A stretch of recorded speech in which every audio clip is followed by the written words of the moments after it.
95% осы шөл далада қандастар басқа елден келген. Қарақалпақстаннан көшіп келеміз. 10 жыл болды көшіп келемізге.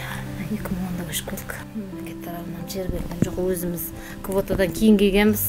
Біріншіден неде квартирада тұрдық. Енді жай салып шыққанымызға енді 2 жыл болды.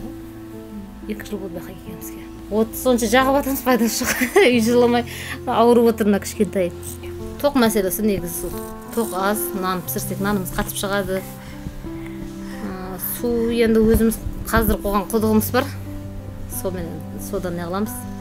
Негізі қорқынышты мынаны мен не қылып қойсам, тамақ істеп кетсем, өшіріп қайта қосып кеткен ғой кешеде бір күні. Сөйтсем газдың иісі шығып жатыр екен бірсі. Сосын ойбай, сразу өшіріп тастап, айналарды ашып